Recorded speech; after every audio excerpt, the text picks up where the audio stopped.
قصہ Zulqarnain, story of Zulqarnain. پہلے ہم اوپننگ لائنس کچھ ابتدائی گفتگو کریں گے اور اس کے بعد جو ہے اس قصے پہ جائیں گے.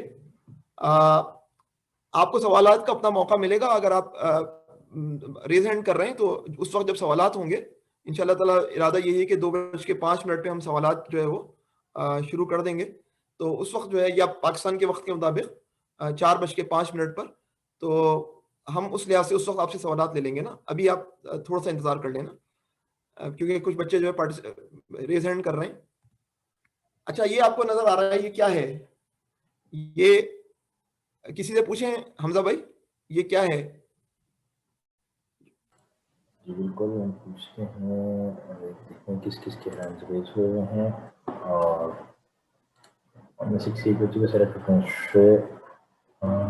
ماریہ خان آپ کو میں نے الاؤ کیا ہے، آپ کی جواب بتائیے.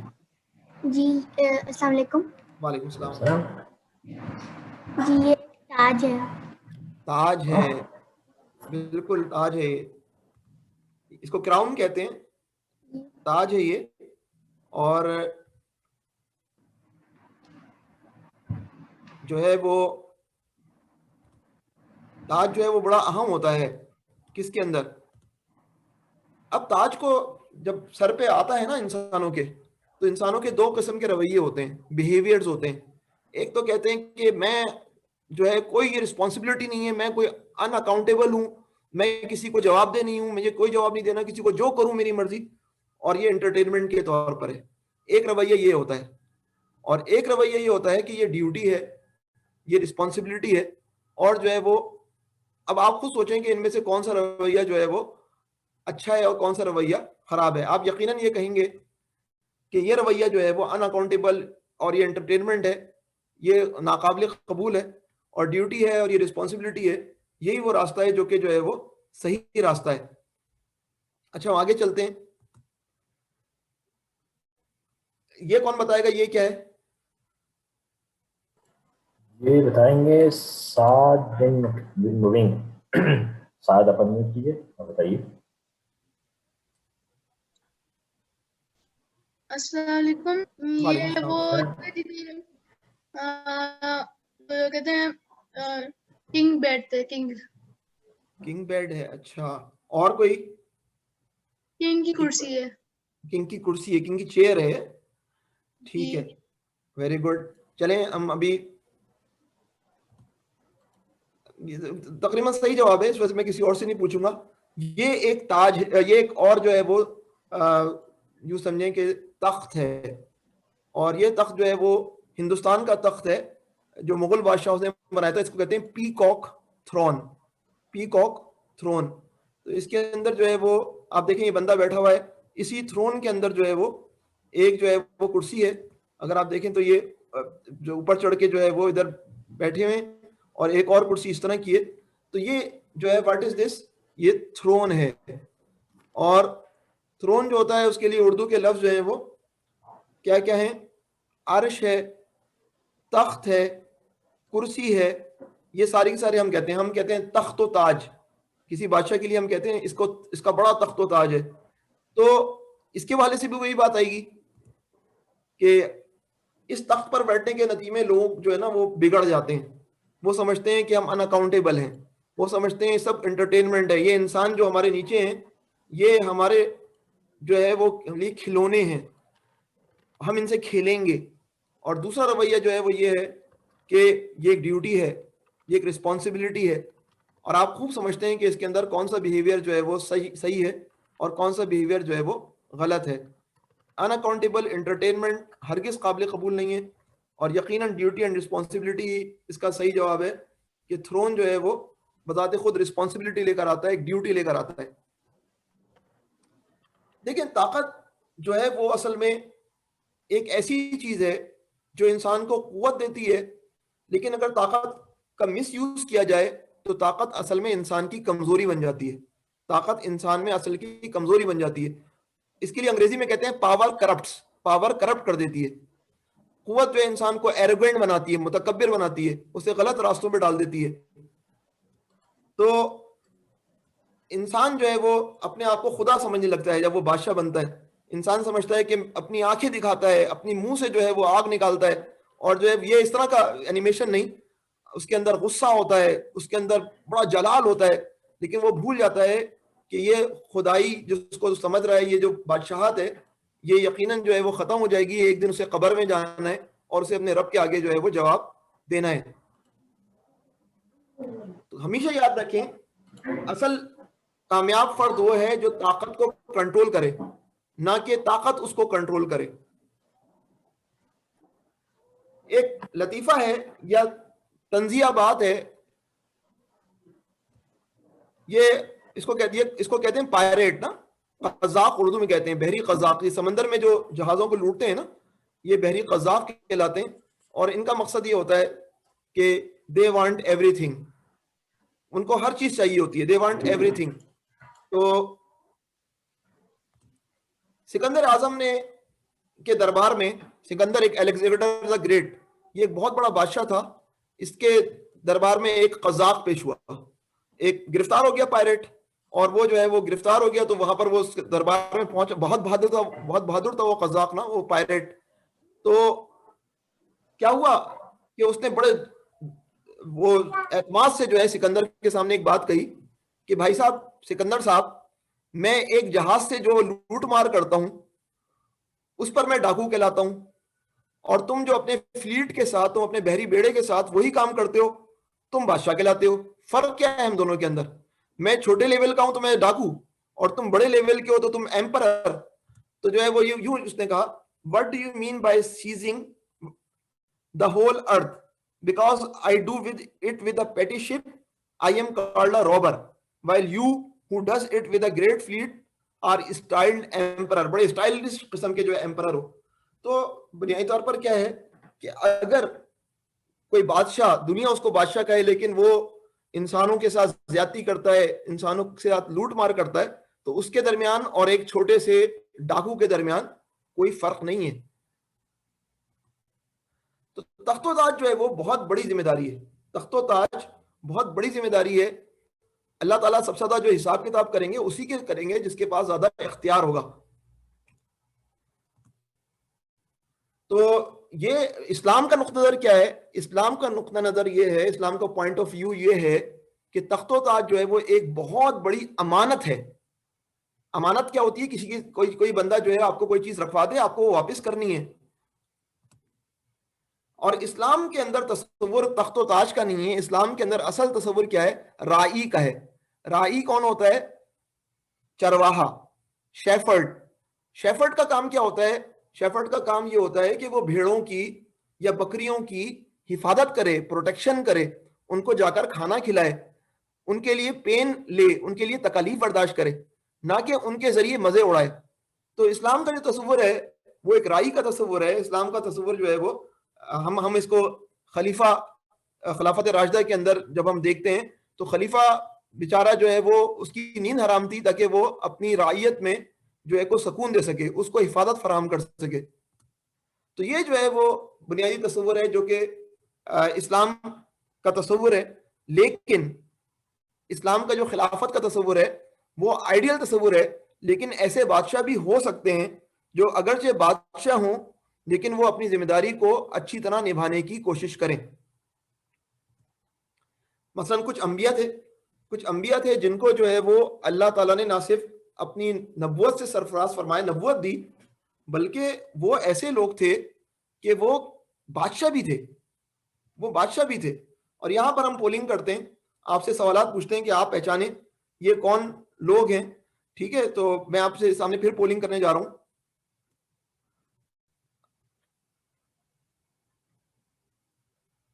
پول لانچ کر رہا ہوں میں.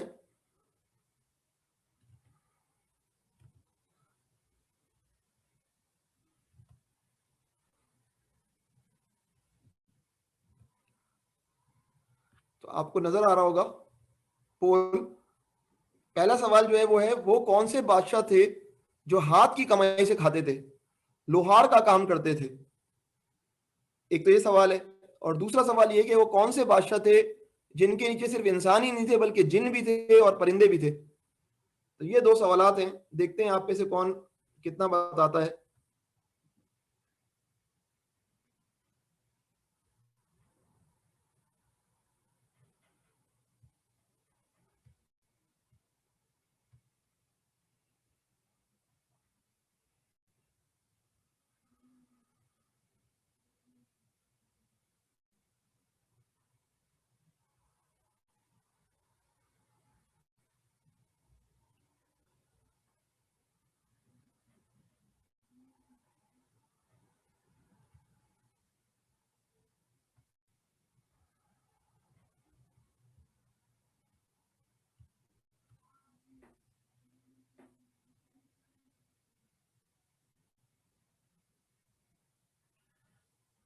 ٹھیک ہے, اب 1 منٹ ہو چکا ہے, میں جو ہے وہ اب اس پول کو وائنڈ اپ کرتا ہوں. جتنے طلبا نے جواب دے دیا اتنے ہی کو ہم لیتے ہیں, اور جو ہے نا وہ آپ سے میں شیئر کرتا ہوں ریزلٹس کو.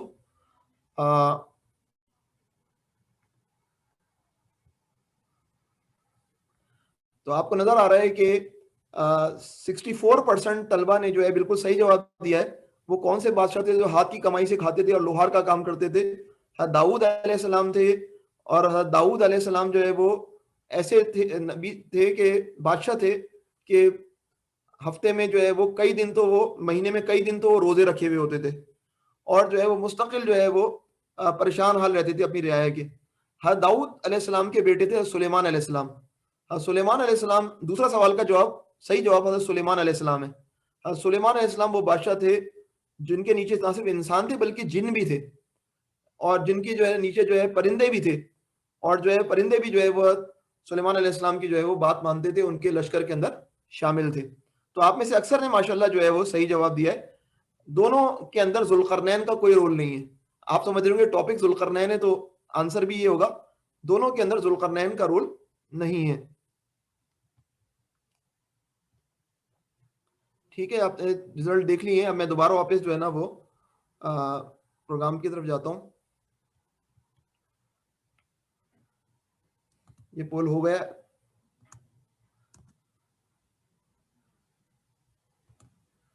اب ایک سوال جو ہمارے ذہن میں اٹھنا چاہیے, a question that should come in our mind, کیا سوال ہونا چاہیے؟ آپ کے ذہن میں کچھ سوال آ رہا ہوگا. وہ سوال جو ہے وہ ہر ایک کے ذہن میں آتا ہے. کیا سوال ہے وہ؟ یہ کیا کمال ہے؟ ایک نبی ہوتا ہے, اس کے پاس تو اللہ کا میسج آ رہا ہوتا ہے, اگر وہ بادشاہ بن جائے پھر بھی بڑا نیک رہے, تو یہ کیا کمال ہے؟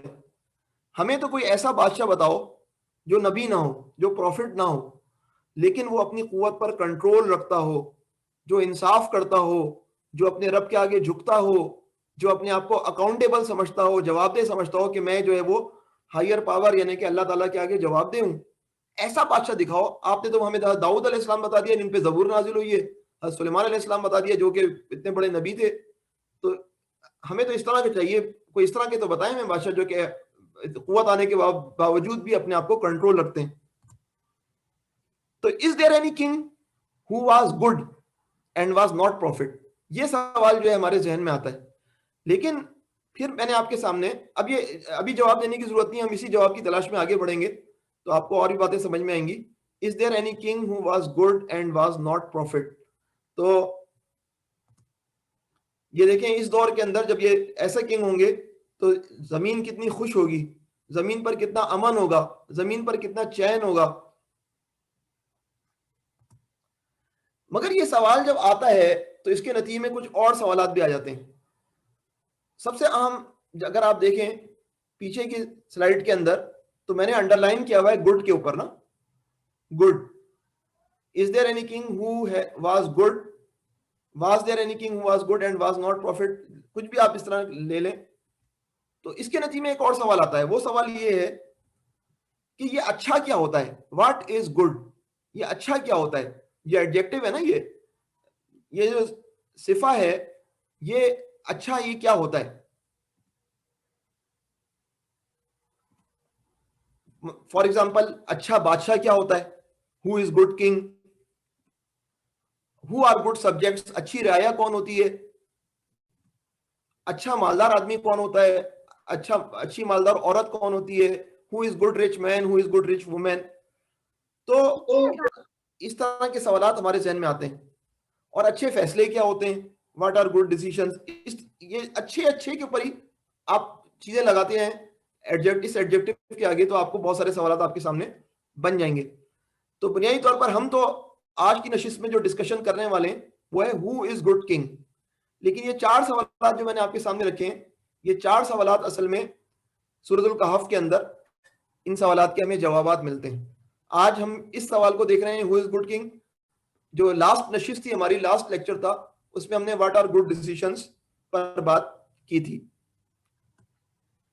ان سوالات کے جوابات بہرحال آپ کو سورۃ الکہف میں تلاش کرنے ہوں گے. آپ خود دیکھیے گا سورۃ الکہف میں پڑھتے ہوئے کہ اچھا بادشاہ کون ہوتا ہے, اچھی رعایا کون ہوتی ہے, اچھا مالدار آدمی کون ہوتا ہے, اچھے فیصلے کیا ہوتے ہیں. میں نے آپ کی طرف اشارہ کر دیا ہے. اچھا ہمیں بتایا جاتا ہے کہ سورۃ الکہف کا اس سے بڑا تعلق ہے کہ اگر آپ فتنہ دجال سے بچنا چاہیں تو سورۃ الکہف جو ہے وہ اس کا علاج ہے. سورۃ الکہف جو ہے وہ ٹریبلیشن آف دجال کا علاج ہے. تو آخر سورۃ الکہف اور فتنہ دجال کا تعلق کیا ہے, کیا ریلیشن شپ ہے؟ دیکھیں ایک بات یاد رکھیں کہ دجال کا فتنہ یا دجالی فتنہ قیامت سے پہلے مسلمانوں کے لیے سب سے بڑی آزمائش ہے. سب سے بڑی آزمائش ایسی آزمائش کے انسان جو ہے وہ اس آزمائش میں بہت سارے مسلمان فیل ہو جائیں گے. وہ دجال کے ساتھ ہو جائیں گے بجائے اس کے کہ وہ حق کے ساتھ ہوتے. ایک تو دجالی فتنہ ہے اور پھر خود ایک دجال ایک آدمی ہے. سوال ہی پیدا ہوتا ہے کہ وہ کریں گے کیا؟ دجالی فتنہ کیا کام کر رہا ہوگا اور دجال آخر کیا کر رہا ہوگا کہ مسلمان اس آزمائش میں بہت سارے مسلمان فیل ہو جائیں گے. آپ کو یاد ہے کہ ہم نے آخری نشست کے اندر, آخری لیکچر کے اندر یہ تصویریں دکھائی تھیں اور اس تصویر میں ہم نے یہ بات کی تھی کہ جو ہے وہ پہلی تصویر کو دیکھ کر ایسا لگتا ہے کہ اے بی کو مار رہا ہے, لیکن اصل تصویر کو دیکھیں تو بی اے کو مار رہا ہے. تو میڈیا اصل میں جو دکھا رہا ہوتا ہے وہ بڑا میٹر کرتا ہے. ہم نے لاسٹ لیکچر میں اس پر بڑی بات کی تھی, آپ کو یاد ہوگا. تو دجال کیا کرے گا؟ واٹ ول دجال ڈو؟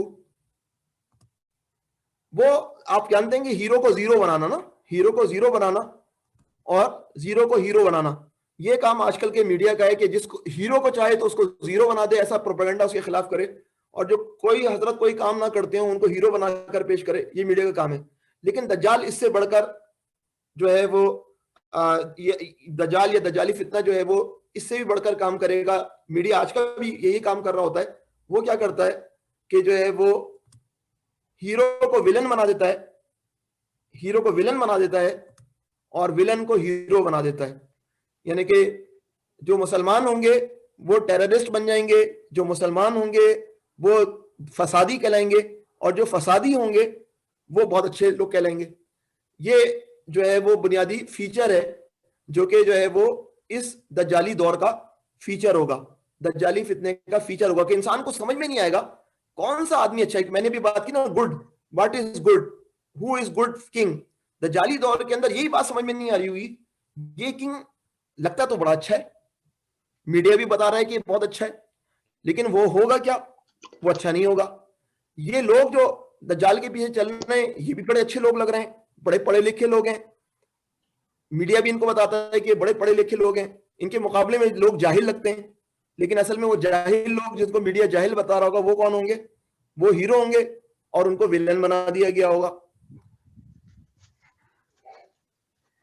تو سورۃ الکہف میں بنیادی طور پر ہمیں گڈ اور بیڈ کے حوالے سے بتایا گیا. آپ کو میں مزید اسائنمنٹ دے رہا ہوں, ریڈنگ اسائنمنٹ ہے, آپ اس پر تحقیق کریں فار یور انویسٹیگیشن کہ سورۃ الکہف میں ابھی ہم نے گڈ کی بات کی ہے, بیڈ کی بات بھی کر لیتے ہیں. سورۃ الکہف میں برے کردار کون کون سے ہیں؟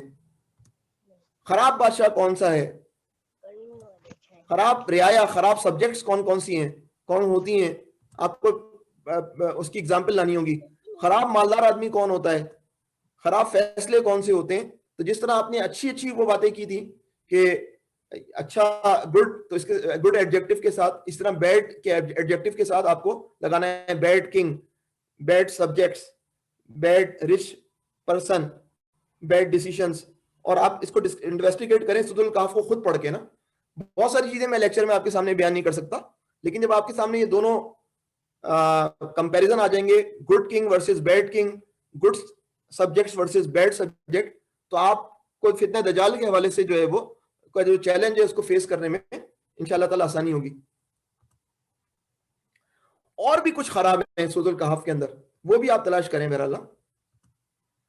تو اب سوال ہی پیدا ہوتا ہے کہ how Surah Al-Kahf will help us to be saved from Dajjal tribulation. کس طرح سورۃ الکہف جو ہے وہ فتنہ دجال سے بچانے میں معاون ثابت ہوگی؟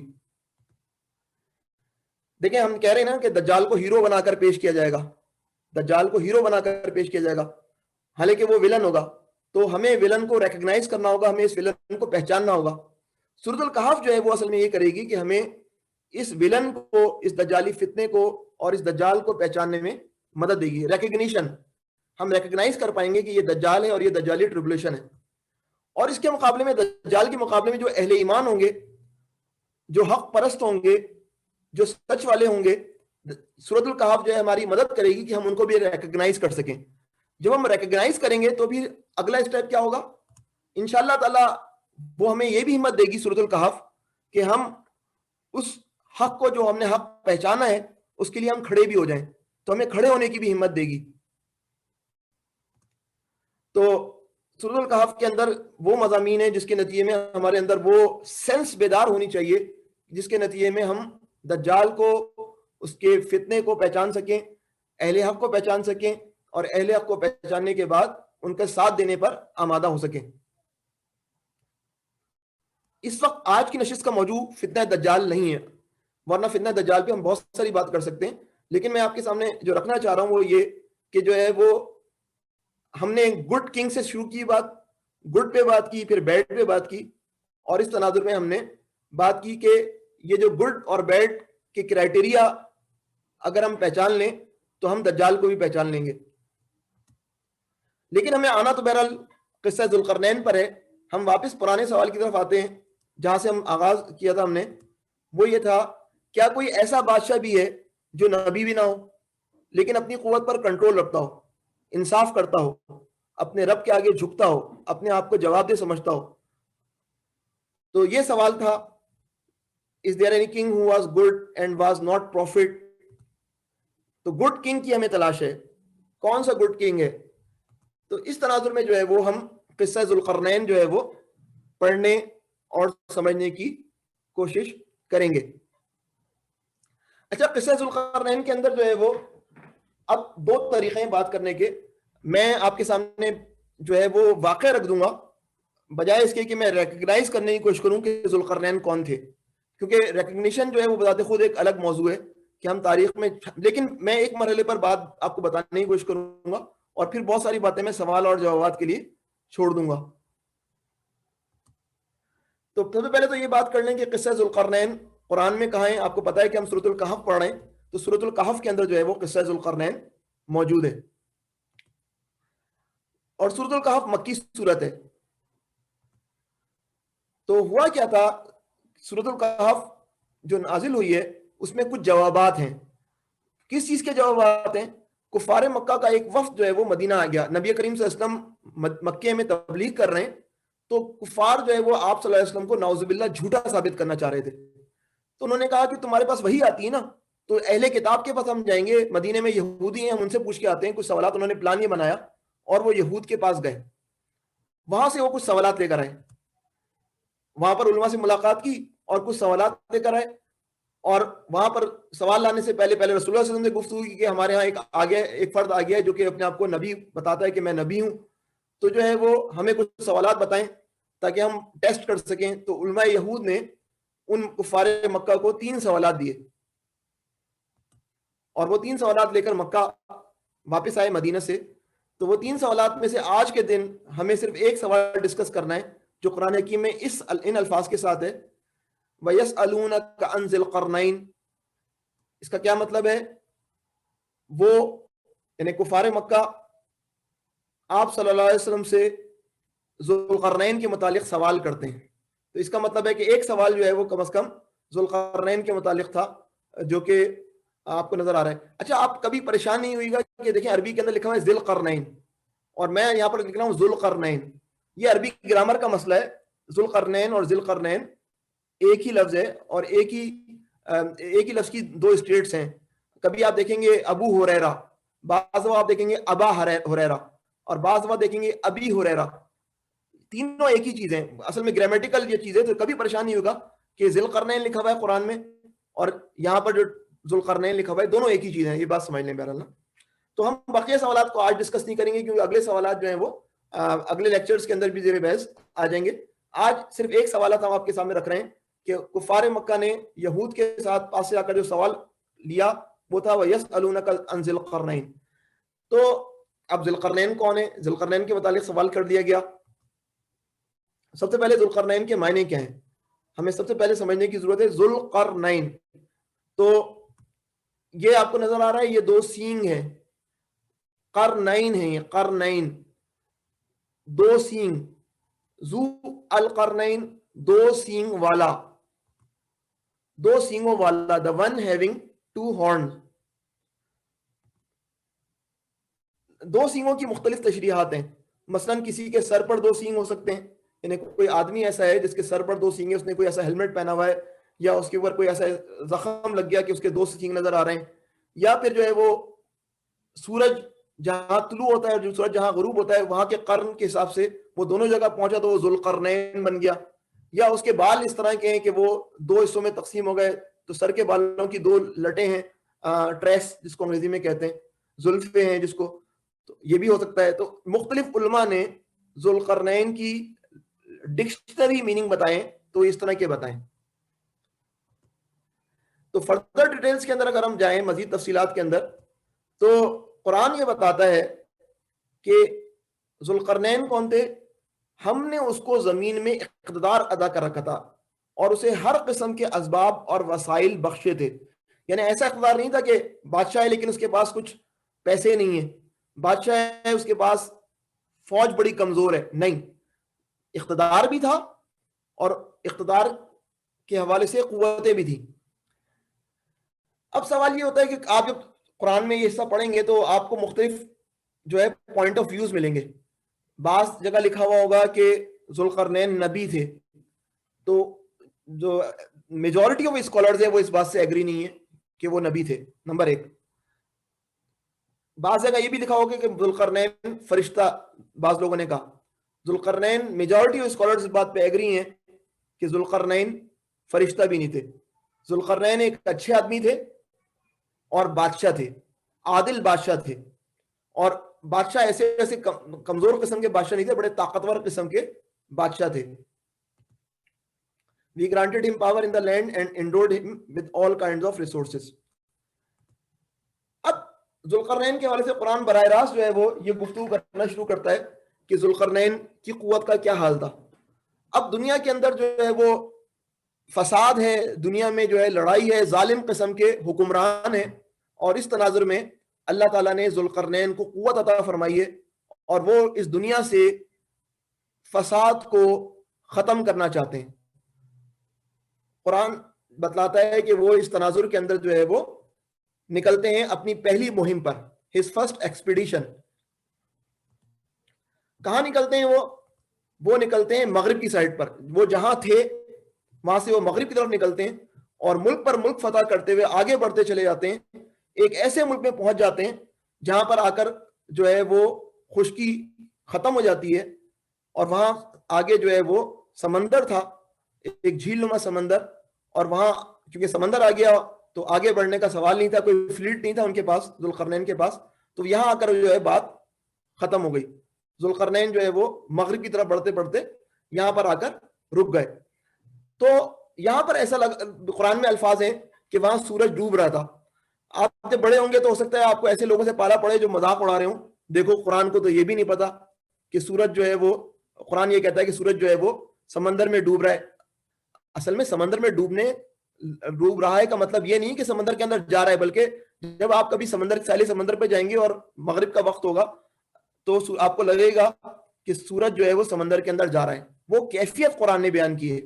تو بعض دفعہ میں آپ کو ذرا سی ایکسٹرا معلومات اس وجہ سے دے دیتا ہوں کہ آپ جب بڑے ہوں گے تو آپ کو طرح طرح کے دشمنوں سے پالا پڑے گا جو ایمان پر ڈاکہ ڈالنے کے لیے بیٹھے ہوئے, وہ غلط بات جو ہے وہ آپ کو بتلائیں گے. تو آپ کو بات کو ابھی سے سمجھنے تو زیادہ بہتر ہے تاکہ آپ دوسروں کی بھی رہنمائی کر سکیں.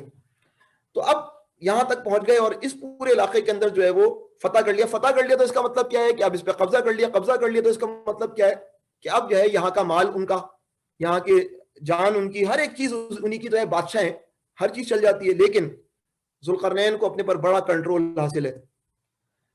اب یہ جو قوم تھی جو کہ اس علاقے میں تھی وہ بھی ایسی کوئی پڑھی لکھی تعلیم یافتہ نہیں تھی, وہ جاہل قسم کے لوگ تھے, کافر تھے. لیکن اب کس کے کنٹرول میں آ گئے تھے؟ حضرت ذوالقرنین کے کنٹرول میں آ گئے تھے. اب حضرت ذوالقرنین نے ایسے لوگوں کے ساتھ کس طرح کا بیہیویئر کا مظاہرہ کیا, behaviour with the conquered people. آپ کی مہم کا مقصد یہ نہیں تھا کہ بھائی ذوالقرنین کا جھنڈا بلند ہو جائے, میں دنیا کا سب سے طاقتور بادشاہ کہلاؤں. نہیں, آپ نکلے اس وجہ سے تھے کہ آپ مظلوم اقوام کو ظالم حکمرانوں کے شکنجے سے چھڑانا چاہتے تھے. آپ چاہتے تھے کہ یہ لوگ آزاد ہوں اور آزادی سے جو ہے وہ اپنی زندگی بسر کریں.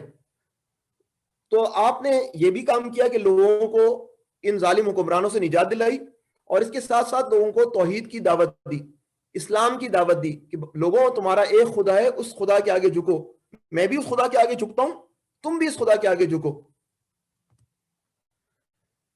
اب لوگوں نے کہا کہ یہ جو صورتحال بنی اس کے اندر جو ہے وہ سوال ہی پیدا ہوتا ہے، کچھ لوگ ایسے ہوتے ہیں جو کہ لاتوں کے بھوت ہوتے ہیں، باتوں سے نہیں مانتے۔ تو حضرت ذوالقرنین نے یہی کہا کہ جو ظلم کرے گا، جو ظالمانہ حرکتیں کرے گا، جو اس سسٹم کو خراب کرنے کی کوشش کرے گا، سزا میں اس کو دوں گا، ورنہ عام پبلک وہ اطمینان سے رہے گی اپنے اپنے ملکوں کے اندر۔ تو ذوالقرنین کی پالیسی بنیادی طور پر عدل اور انصاف کی پالیسی تھی، اور یہی پالیسی جو ہے وہ ہر حکمران کی ہونی چاہیے۔ اسی وجہ سے اب یہ مغرب فتح ہو گیا تو مغرب میں امن ہو گیا، مغربی حصے کے اندر، تو یہ اپنی سلطنت میں واپس آ گئے اپنے جو ہے وہ دارالخلافہ کے اندر۔ اور اس کے بعد ان کو پتا چلا کہ مشرق کے اندر بھی فساد ہے، مشرق کے اندر بھی ایسی اقوام ہیں جو کہ دنیا کے اندر جو ہے وہ یوں سمجھیں کہ اطمینان سے نہیں، جنگیں لڑتی رہتی ہیں، یوں سمجھ لیں۔ تو انہوں نے سیکنڈ ایکسپیڈیشن شروع کی، اور اس دفعہ جو ہے وہ سیکنڈ ایکسپیڈیشن کہاں کی طرف تھی؟ مشرق کی طرف تھی۔ اب وہ علاقے فتح کرتے گئے، یہاں تک کہ وہ ایک ایسے علاقے میں پہنچ گئے جہاں یوں سمجھیں کہ سویلائزڈ نیشنز جو ہیں وہ ختم ہو گئیں، اور پھر ایسا علاقہ آ گیا جہاں جو ہے وہ اس طرح کی قوم تھی کیونکہ جنگلی قسم کی قوم تھی، ایسی جنگلی قوم کہ اپنا گھر بھی بنانا نہیں جانتی تھی۔ مغرب میں ایسی قوم تو تھی کم از کم کہ وہ گھر بنا لیتی تھی، مشرق میں تو ایسی قوم تھی جو کہ اپنا گھر بھی بنا نہیں سکتی تھی، یہاں تک کہ وہ خیمے جو ہوتے ہیں، خیمے بناتے ہیں نا، خیمے بھی نہیں بنا سکتے تھے وہ لوگ، نہ مکان نہ خیمے، سورج کی گرمی ہو بارش ہو، اپنے بچاؤ کے لیے ان کے پاس کچھ بھی نہیں تھا۔ یا تو وہ پہاڑوں کی غاروں کے اندر چلے آتے تھے، کھوؤں میں چلے آتے تھے، وہاں گزر اوقات کیا کرتے تھے، یا پھر کھلی آفتاب کی تپش، سورج کی تپش میں پڑے رہتے تھے، بارش وغیرہ کو برداشت کر لیتے تھے۔ اب اس طرح کی قوم سے جو ہے وہ حضرت ذوالقرنین کا پالا پڑا۔ بہرحال اس علاقے کو بھی انہوں نے فتح کر لیا تھا، وہی کام کیا انہوں نے، یہاں پر بھی توحید کی دعوت دی، اسلام کی دعوت دی، عدل و انصاف قائم کیا، اور کہا کہ جو مسائل پیدا کرے گا، جو ظلم کرے گا، میں اس کو ہی سزا دوں گا۔ اس طرح جو ہے اس علاقے کو بھی کنٹرول کر کے اب ذوالقرنین آ گئے تو اس علاقے میں انشاءاللہ ترقی بھی ہوگی، اس کا مطلب ہے۔ اس کے بعد جو ہے وہ آپ واپس اپنے دارالحکومت دارالخلافہ آ گئے۔ اس کے بعد جو ہے وہ تھرڈ ایکسپیڈیشن شروع ہوا۔ تھرڈ ایکسپیڈیشن جو ہے وہ کہاں کی طرف تھا؟ قرآن میں بذات خود ایسا نہیں لکھا ہوا کہ کس سمت میں، لیکن اگر ہم غور و فکر کریں تو ایسا لگتا ہے کہ اس دفعہ ذوالقرنین جو ہے شمال کی طرف گئے، نارتھ کی طرف گئے۔ اب نارتھ پول کی طرف اگر آپ جائیں گے تو سردی بڑھتی چلی جائے گی، تو ذوالقرنین ایک ایسے علاقے میں پہنچ گئے جہاں لوگ جو ہے وہ بالکل جو ہے وہ ایک دوسری قسم کی زبان بولتے تھے۔ حضرت ذوالقرنین ان کا لشکر ان لوگوں کی زبان نہیں سمجھ پا رہا تھا، اور وہ لوگ حضرت ذوالقرنین کی زبان نہیں سمجھتے تھے۔ قرآن کی آیات کا اگر ترجمہ دیکھیں تو ایسا لگتا ہے کہ یہ صورتحال تھی۔ تو بہرحال کمیونیکیشن تو کرنی تھی، وہ یہ جان چکے تھے کہ ذوالقرنین بہت اچھے آدمی ہیں، ہم پر ظلم نہیں کرنا چاہتے۔ تو ہوا یہ کہ بہرحال کوئی درمیان میں ایسا فرد جو کہ دونوں لینگویجز جانتا ہو، اس طرح کا انٹرپریٹر ہوتا ہے، ترجمان اس کو کہتے ہیں، اس کو کہیں بلایا گیا، یا پھر جو ہے وہ اشاروں میں بات کی گئی، لیکن آپس میں جو ہے وہ کچھ کمیونیکیشن ہوا اس قوم کا کہ بڑوں کا اور ذوالقرنین کا۔ بہرحال یہ لوگ ذوالقرنین سے متاثر تھے، ان کے اخلاق سے متاثر تھے، تو انہوں نے جو ہے وہ ایک التجا کی، ایک ریکویسٹ کی۔ ریکویسٹ کیا کی کہ بھائی مسئلہ یہ ہے کہ آپ یہاں پر آ گئے، لیکن ایک اور قوم ہے جس کا نام ہے یاجوج ماجوج، یہ آتے ہیں، حملہ کرتے ہیں اور ہمیں پریشان کرتے رہتے ہیں۔ اور یہ جو درہ ہے، پہاڑوں دو پہاڑ تھے، ان کے درمیان کا ایک علاقہ تھا جہاں سے وہ آتے تھے۔ تو انہوں نے کہا کہ اگر یہاں پر آپ جو ہے وہ ایک دیوار تعمیر کر دیں، اس کو پاٹ دیں دیوار بنا کر، تو ہمارے لیے بڑی آسانی ہوئے گی کہ پھر جو ہے وہ یہ لوگ حملہ ہی نہیں کر پائیں گے۔ تو یہ صورتحال انہوں نے ریکویسٹ کی، تو اور کہا کہ دیکھیں اگر آپ کو اس حوالے سے پیسے اگر چاہیے، اس کا کاسٹ کتنی آئے گی، تو ہم وہ آپ کو کاسٹ دے دیں گے، اور اگر آپ چاہتے ہیں کہ ون ٹائم نہ ہو بلکہ ٹیکس لگا دیں، اور اس ٹیکس کی بنیاد پر جو ہے وہ یہ ڈیم یا ایک وال بن جائے، تو ہم ٹیکس دینے کے لیے بھی تیار ہیں۔ تو یوں یہ کچھ نہ کچھ کمیونیکیشن ہو گیا دونوں کے درمیان۔ تو اب یہ علاقہ کس کے زیر نگی تھا، کس کے زیر تسلط تھا؟ حضرت ذوالقرنین کے، اور یہاں کے لوگ یہ مطالبہ کر رہے ہیں۔ تو اس پر جو ہے وہ رسپانس دیا ذوالقرنین نے کہ بھائی یہ میرا فرض ہے، میں اب یہاں کا فرما روا ہوں، تو میری ذمہ داری ہے۔ انہوں نے کمیونیکیٹ کیا کہ میں آپ لوگوں کو ان ظالموں سے بچاؤں, ان یاجوج ماجوج سے بچاؤں, اور اس کام کے لیے میں آپ سے کوئی پیسے نہیں مانگ رہا, میں آپ پہ کوئی ٹیکس بھی نہیں لگاؤں گا. دیکھیں آج کل کا حکمران کیا ہوتا ہے, وہ چاہتا ہے ٹیکس کا موقع مل گیا, ٹیکس لگا دو, پیسے ملیں گے. حضرت ذوالقرنین نے کہا مجھے کسی پیسے کی ضرورت نہیں تم لوگوں سے, ملک میرے پاس بہت خزانہ ہے, میرے پاس بہت دولت ہے, میں اس دولت سے جو ہے وہ انشاءاللہ تعالی یہ کام کر دوں گا, لیکن تمہیں ایک کام کرنا ہوگا, میرا ساتھ دینا ہوگا. کس چیز میں؟ ہاتھ پاؤں کی محنت سے تم لوگوں کو میری مدد کرنی پڑے گی. یعنی کہ تم اپنی جو ہے وہ قوتوں کو, جسمانی قوتوں کو استعمال کرو اور میرے سپاہیوں کے ساتھ مل کر جو ہے وہ اس دیوار کو تعمیر کرنے میں مدد دو. تو یہ دیوار بڑی غیر معمولی دیوار تھی, یہ مٹی اور پتھر سے نہیں بنی تھی. مٹی اور پتھر ہوتے تو یاجوج ماجوج آ کر اپنی کلہاڑیوں سے توڑ ڈالتے, بلکہ وہ دیوار ایسی بنائی گئی کہ اس کو لوہے سے اس کی جو ہے وہ دیوار بنائی گئی اور اس پہ تانبا پگھلا کر لوہے کے جو شیٹیں تھیں ان کو جوڑ دیا گیا.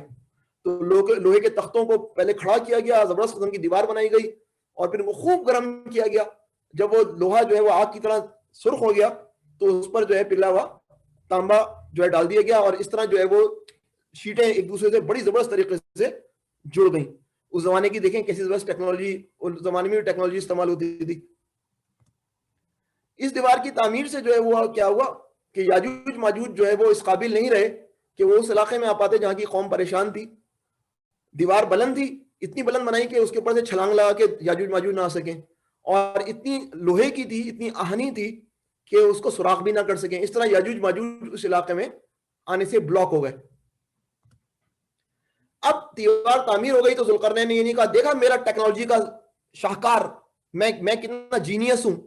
نہیں, حضرت ذوالقرنین نے صاف صاف یہ بات کی کہ اللہ آپ کا شکر ہے کہ مجھے اس میں کامیابی عطا فرمائی کہ میں نے یہ دیوار یہ بند تعمیر کر دیا, اور لوگوں کو بتایا کہ دیکھو یہ دیوار میں نے بنا دی ہے, یہ بہت مضبوط ہے اور مستحکم ہے, لیکن ایک نہ ایک دن یہ آ کر ٹوٹ جانی ہے.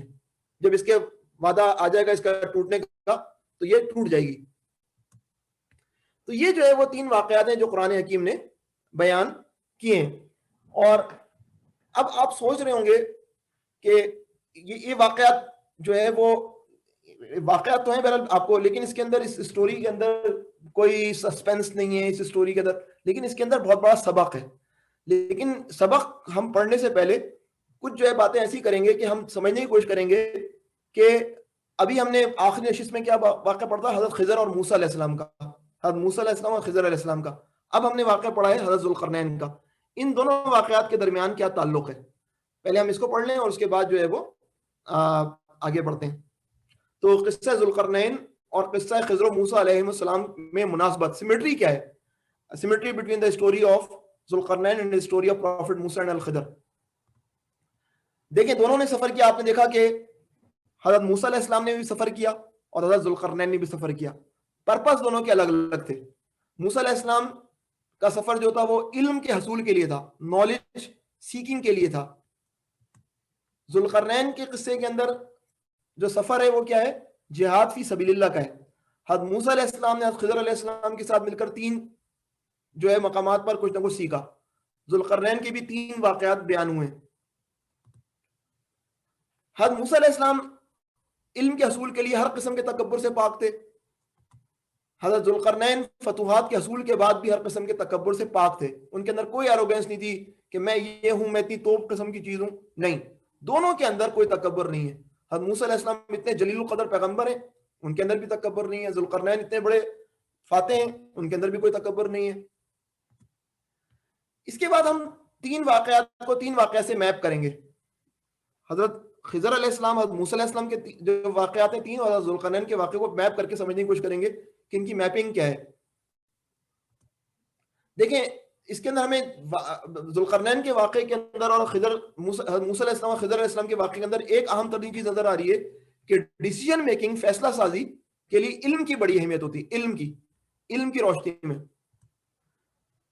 اب آپ پہلا واقعہ کریں, حضرت خضر یا حضرت خضر بھی کہتے ہیں, نے مساکین کی مدد کی تھی. آپ کو یاد ہوگا آخری لیکچر میں نے آپ کو بتایا تھا, ایک کشتی تھی, اس کشتی میں سوراخ کر دیا تھا. وجہ کیا تھی کہ بادشاہ, ایک ظالم بادشاہ تھا جو ضبط کر رہا تھا کشتیوں کو. تو ایسے جو ہے وہ کشتی کے اندر سوراخ کیا کہ وہ ڈوبے نہیں, لیکن بادشاہ کے سپاہی کہیں کہ یار یہ اچھی کشتی نہیں ہے, اس کو ضبط نہ کرو. حضرت خضر علیہ السلام کے واقعے کے اندر ایک ظالم بادشاہ تھا جو ضبط کر رہا تھا. حضرت ذوالقرنین کے واقعے کے اندر وہ ایک ایسے بادشاہ ہیں جو کہ کہہ رہے ہیں کہ میں کوئی ظلم نہیں کروں گا, جو ظلم کرے گا میں اس کو پکڑوں گا. یہاں ظالم بادشاہ ہے جو مظلوم کو پکڑ رہا ہے, یہاں ایک عادل بادشاہ ہے جو صرف ظالم کو پکڑ رہا ہے. دوسری جو صورتحال ہے وہ کیا تھی کہ پھر علم کی روشنی میں فیصلہ سازی.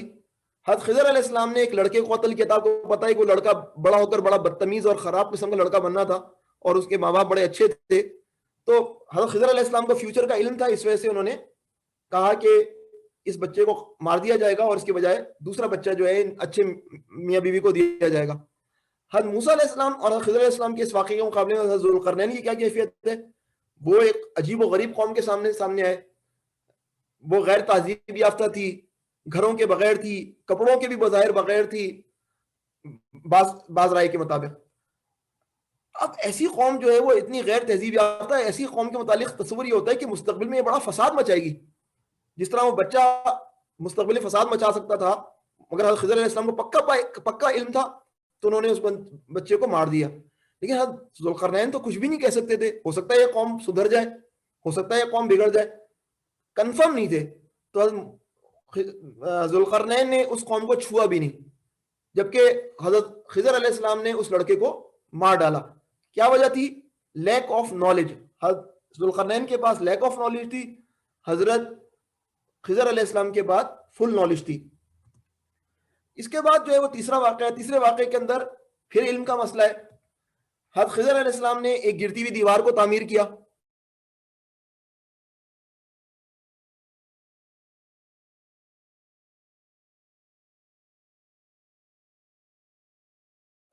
ادھر حضرت خضر علیہ السلام نے دیوار تعمیر کی ہے, ادھر حضرت ذوالقرنین نے بھی ایک دیوار تعمیر کی ہے.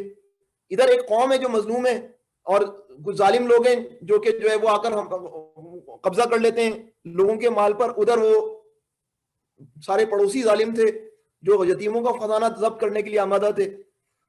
حضرت خضر علیہ السلام نے بھی بالکل مفت میں تعمیر کی دیوار, حضرت جو ہے وہ ذوالقرنین نے بھی دیوار مفت میں تعمیر کی. تو آپ دیکھ رہے ہیں کہ کتنا زیادہ کلوز ریلیشن شپ ہے.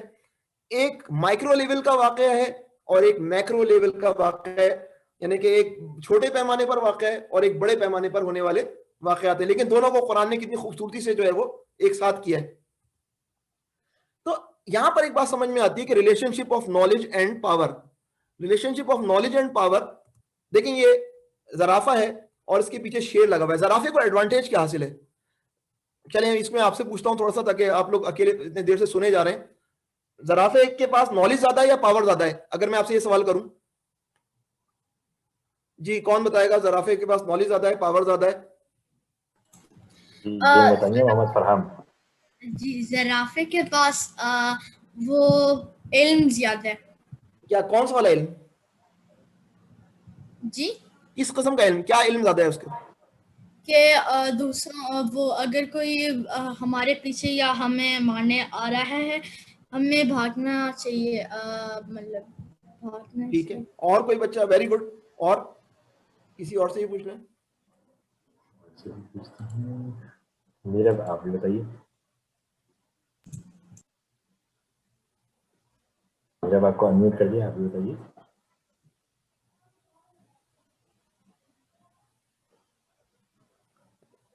اچھا چلیں میں بتایا ان کو. خورا خان آپ بتائیے.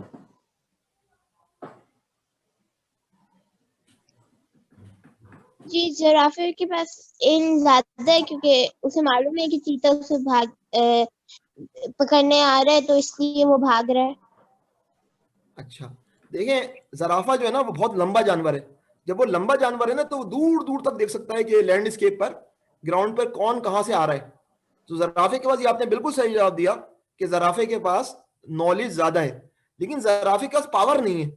اب اس نے جو ہے وہ شیر کو دیکھ لیا بہت دور سے, تو اسے کیا کرنا چاہیے؟ بھاگنا چاہیے. لیکن شیر کے پاس اتنی اسپیڈ ہے کہ وہ آئے گا, اس نالج کے باوجود بھی زرافہ اس سے بچ نہیں پائے گا. بعض دفعہ بچ بھی جاتا ہے, بعض دفعہ نہیں بچ پاتا. تو زرافہ لمبے ہونے کی وجہ سے اس کو علم ہے کہ آس پاس میں کون کون سے دوست موجود ہیں, کون کون سے دشمن موجود ہیں, مگر علم کے باوجود اس کے اندر پاور نہیں ہے. بھاگنے کی وہ طاقت نہیں جو شیر کے اندر ہے, لڑنے کا وہ جگر نہیں ہے جو شیر کے اندر ہے. وہ اتنا تو یاد رکھیں کہ علم بھی ہونا ضروری ہے اور طاقت بھی ہونا ضروری ہے. دونوں چیزیں مل کر جو ہے وہ اصل میں کامیابی کی بنتی ہیں, کامیابی کی کنجی بنتی ہیں. تو ذوالقرنین کے پاس کیا تھی؟ طاقت تھی, بہت طاقت تھی, لیکن ان کے پاس علم محدود تھا. لیکن ذوالقرنین کا کمال کیا تھا کہ انہوں نے محدود علم, جو ان کے پاس لمیٹڈ نالج تھی, اس کی روشنی میں انہوں نے بہترین فیصلے کیے جو وہ کر سکتے تھے. اور اللہ تعالیٰ کو یہی مطلوب ہے. اللہ تعالیٰ نے ہمیں محدود علم دیا ہے, ہمیں مستقبل کی باتیں نہیں پتا. جو ہمارے پاس ایگزسٹنگ نالج ہوتی ہے اسی کی روشنی میں ہم ڈیسیژن کر سکتے ہیں کہ ہم کوئی اسٹیپ اٹھائیں اور کون سے اسٹیپ نہ اٹھائیں. حضرت خضر علیہ السلام کو اس کے مقابلے میں زیادہ علم دیا گیا ہے, لیکن وہ اپنی قوت کو ادھر ہی استعمال کرتے ہیں جہاں اللہ تعالیٰ ان کو اجازت دیتے ہیں کہ یہاں تم استعمال کر سکتے ہو. تو آپ کو پتہ چل گیا کہ ذوالقرنین کی سب سے بڑی طاقت کیا تھی. ان کی سب سے بڑی طاقت یہ تھی کہ انہوں نے اپنی قوت کو حق اور سچ کے فروغ کے لیے استعمال کیا. ان کو مال, روپیہ, پیسہ, ریال, ان چیزوں کو جمع کرنے سے غرض نہیں تھی. وہ لوگوں کے کام آنا چاہتے تھے, وہ لوگوں کو امن, چین, ایمان اور اسلام فراہم کرنا چاہتے تھے. کیونکہ ان کی نیت صاف تھی, اس لیے ان کے فیصلوں میں بھی اللہ تعالیٰ نے برکت عطا فرمائی اور ان کی باتوں کو اتنا پسند کیا کہ قرآن پاک میں ان کا تذکرہ فرمایا. اچھا, اب قصہ ذوالقرنین کے حوالے سے ایک سوال کیوں پوچھا گیا؟ ابھی تک تو میں نے جو آپ کو بتایا وہ تو یہ بتایا نا کہ قصہ ذوالقرنین کے حوالے سے سوال اس وجہ سے پوچھا گیا کہ وہ ثابت کرنا چاہتے تھے کہ اللہ کے نبی نعوذ باللہ جھوٹ بول رہے ہیں, حالانکہ اور یہ سوال کا جواب ہی نہیں دے پائیں گے. یہ تو ایک بات ہے, لیکن ایک اور پہلو بھی ہے جو کہ آپ کو معلوم ہونا چاہیے.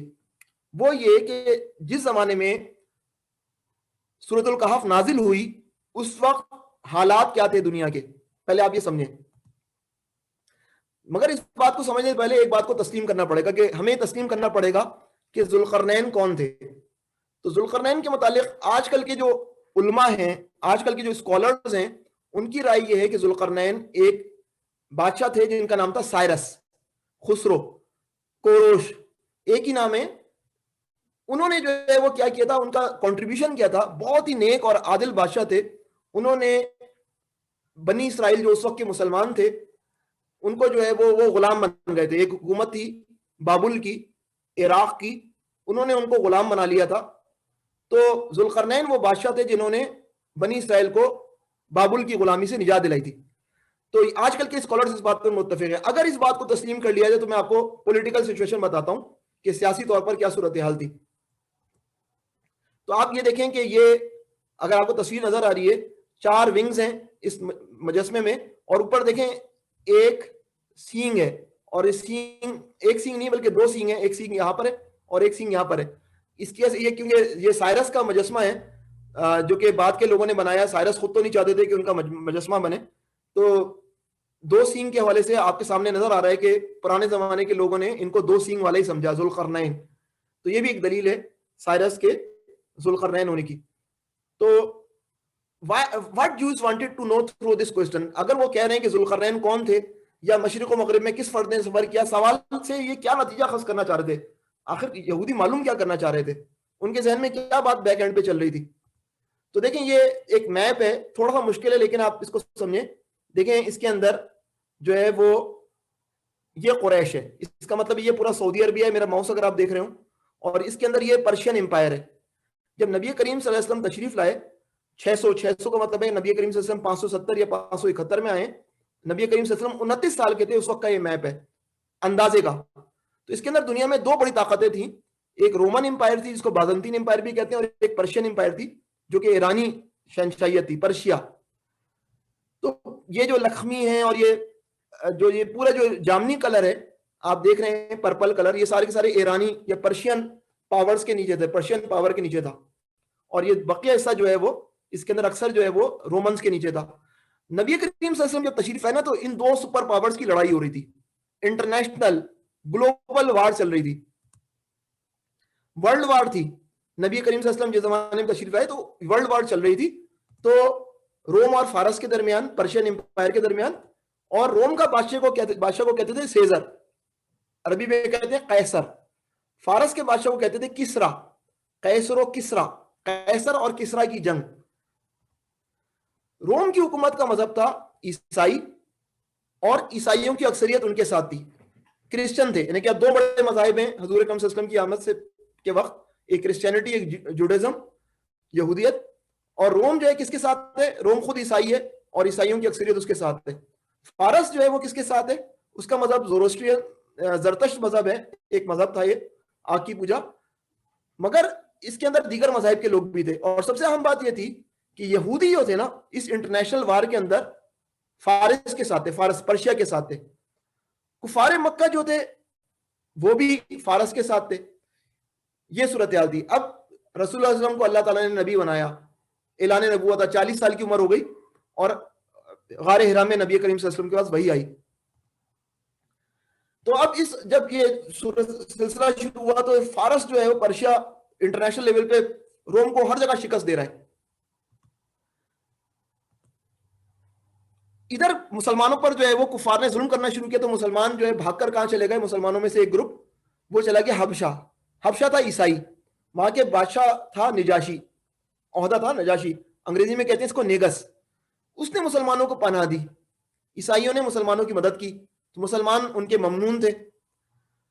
تو مسلمانوں کی ہمدردیاں جو تھیں روم اور فارس کی جنگ کے درمیان روم کے ساتھ تھیں, عیسائیوں کے ساتھ تھیں. جب ہر طرف سے جو ہے وہ فارس کامیاب ہو رہا تھا تو اللہ تعالیٰ نے پیشن گوئی کی, سورہ روم نازل کی حضور اکرم صلی اللہ علیہ وسلم پہ, اور کہا کہ فارس ناکام ہو جائے گا بہت جلد, کچھ سال گزریں گے اور فارس ناکام ہو جائے گا اور روم جو ہے وہ فتح حاصل کرے گا. یہ پیشن گوئی جو ہے وہ بڑی پاپولر ہوئی, اور یہ پیشن گوئی ایسی تھی کہ یہ مدینے میں یہودیوں کے پاس ہی پہنچ گئی. یہودی جل گئے. یہودیوں نے کہا کہ یہ کیا, ہم چاہتے ہیں کہ فارس کامیاب ہو, اور یہ نیا نبی آیا یہ کیا کہہ رہا ہے کہ کون کامیاب ہوگا؟ روم.